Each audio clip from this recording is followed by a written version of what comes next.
We may have all come on different ships, but we're in the same boat now. Darkness cannot drive out darkness, only light can do that.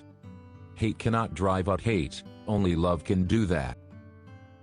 Love is the only force capable of transforming an enemy into friend.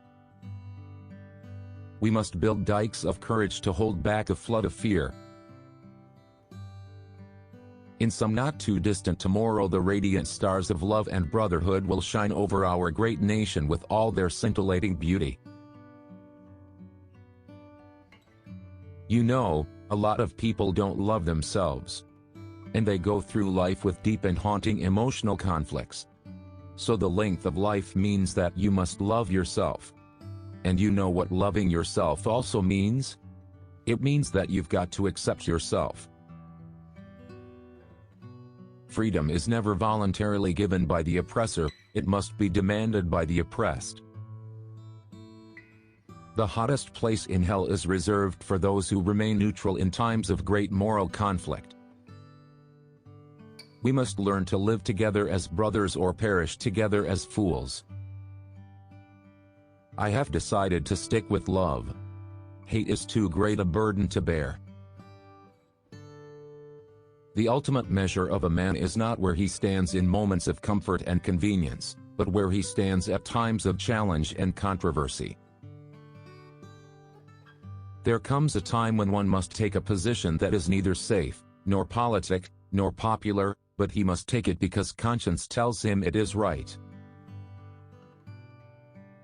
If you can't fly, then run. If you can't run, then walk. If you can't walk, then crawl. But whatever you do, you have to keep moving forward. Be a bush if you can't be a tree. If you can't be a highway, just be a trail. If you can't be a sun, be a star. For it isn't by size that you win or fail. Be the best of whatever you are.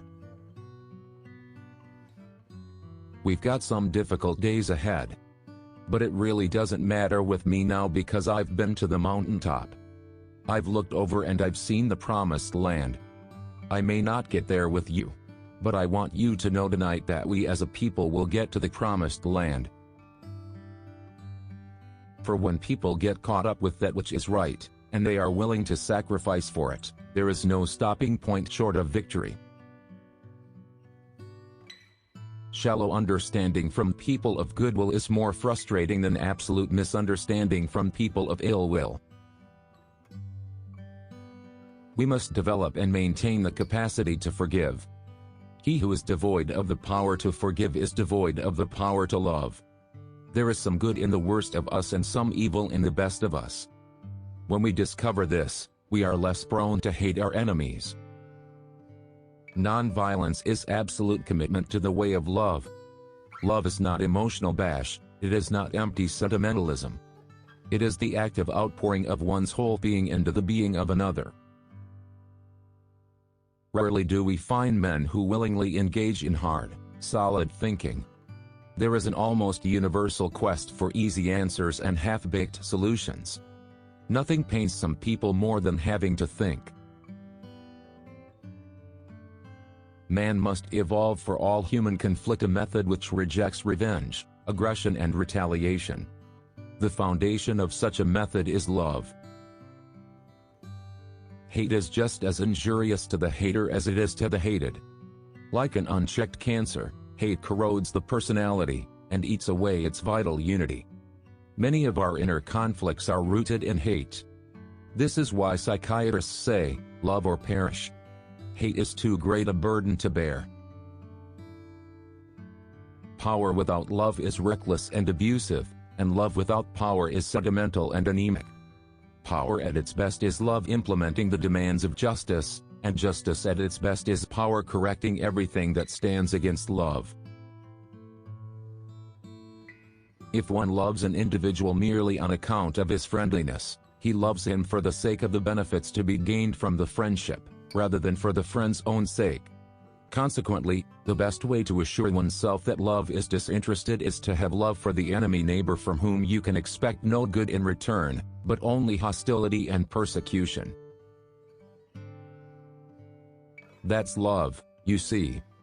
It is redemptive, And this is why Jesus says love. There's something about love that builds up and is creative. There is something about hate that tears down and is destructive. So love your enemies. I believe that unarmed truth and unconditional love will have the final word in reality. This is why right, temporarily defeated, is stronger than evil triumphant. True peace is not merely the absence of tension, it is the presence of justice. There is nothing more tragic than to find an individual bogged down in the length of life, devoid of breath.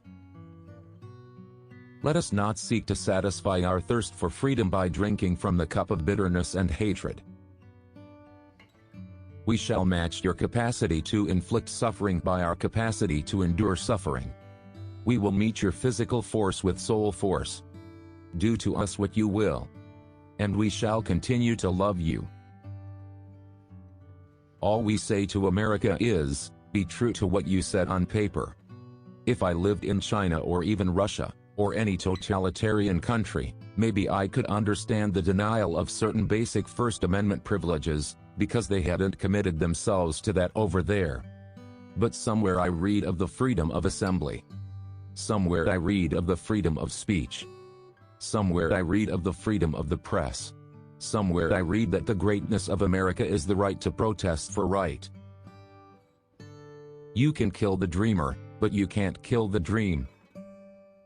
Even though we face the difficulties of today and tomorrow, I still have a dream.